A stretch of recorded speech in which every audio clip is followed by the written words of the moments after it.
Halo semua, salam sejahtera Malaysia. Selamat datang ke channel Fels Lifestyle. Terima kasih kerana terus setia dan terus bersama di dalam channel ini. Tuan-tuan dan puan yang saya amat hormati, antara yang dinantikan ramai adalah pilihan raya kecil Dun Air Kuning.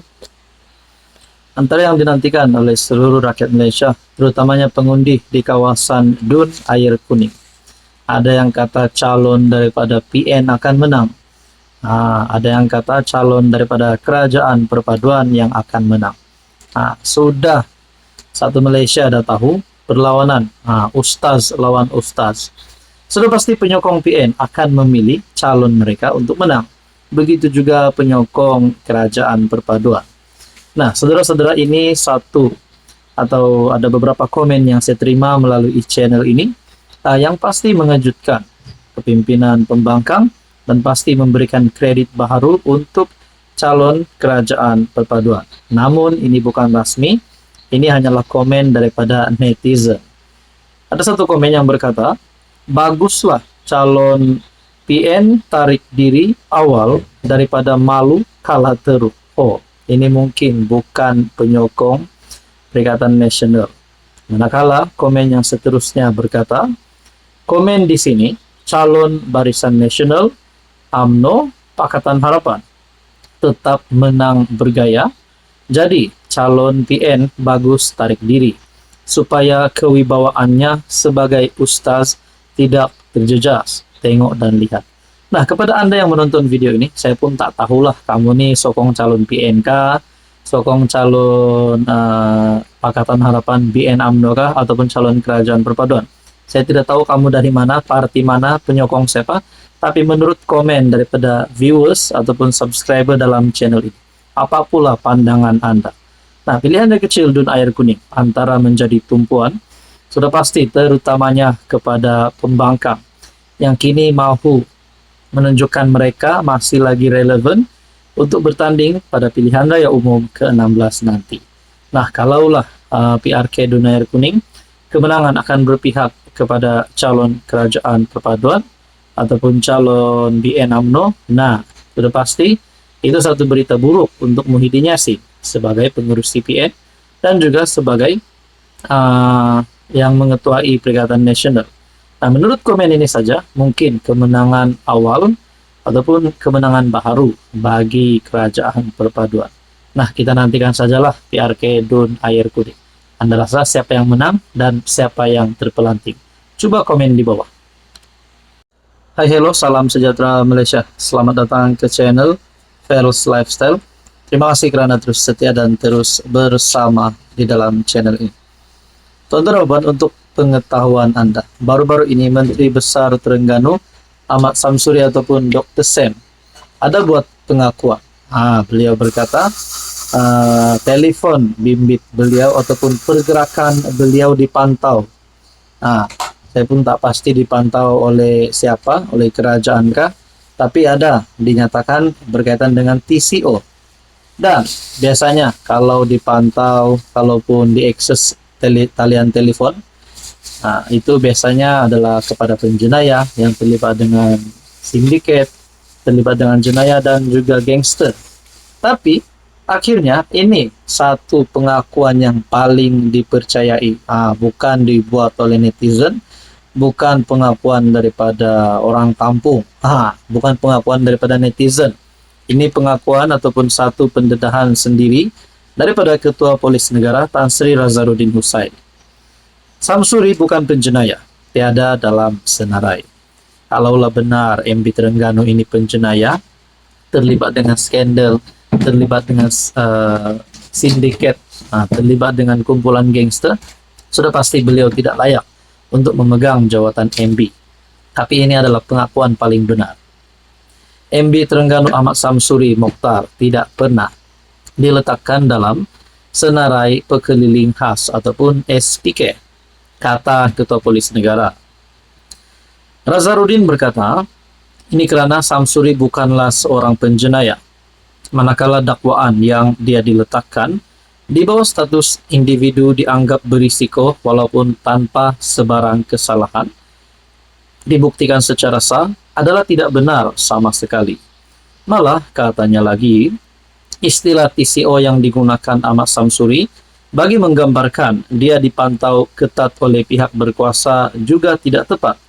Karena TCO atau pegawai kawalan perjalanan sebenarnya adalah jawatan pegawai polis cawangan khas ataupun SB yang bertugas di pintu keluar masuk negara. TCO adalah Travel Control Officer yang bertugas di pintu keluar masuk negara, sama ada di lapangan terbang atau di bukit kayu hitam yang mempunyai tugasan tertentu. Mungkin apa yang dimaksudkan Ahmad Samsuri itu adalah SPK, tetapi namanya tidak ada dalam senarai, karena dia bukan penjenayah atau suspek. Sebenarnya nama yang ada dalam SPK adalah suspek bagi case tertentu termasuk jenayah, CID, narkotik atau individu yang terbabit dalam case 3R yang melarikan diri ke luar negara yang perlu ditangkap jika mereka memasuki negara ini, katanya dipetik berita harian. Ahmad Samsuri yang juga naib Presiden PAS mendakwa dia dikenakan pemantauan TCO sehingga panggilan teleponnya diawasi. Katanya langkah berkenaan menjadikan dirinya seolah-olah seorang penjenayah berbahaya, dikaitkan dengan sindiket dan gangster, atau berstatus persona non grata, tidak dikehendaki di tanah air sendiri. Berkaitan dengan ini, apa komen Anda? Halo semua, salam sejahtera Malaysia. Selamat datang ke channel Fels Lifestyle. Terima kasih kerana terus setia dan terus bersama di dalam channel ini. Tonton dan bapak yang saya hormati, antara yang menjadi cerita paling panas, kalau orang bilang, kalau berniaga, pisang goreng panas. Antaranya cerita panas di musim ini, terutamanya di kalangan rakyat negeri Sabah berkaitan dengan isu skandal rasuah Sabah. Apakah tidak panasnya tuan-tuan dan puan kalau di dalam cerita ini, di dalam isu ini disebut beberapa nama pemimpin besar, pemimpin tertinggi politik dalam negeri Sabah, dan ketua menteri punya nama pun disebut juga. Nah, saudara-saudara, akhirnya ada satu pengakuan yang paling menggemparkan melalui adun warisan. Berkata, Haji Ji pura-pura bodoh, skandal rasuah Sabah, kata adun warisan. Kalaulah benar perkara ini yang dinyatakan adun warisan, layak lagikah Haji Ji untuk memegang jawatan beliau sebagai ketua menteri Sabah? Ataupun mungkinkah pada PRN Sabah kali ini Haji Ji tidak akan mempunyai peluang untuk menang lagi?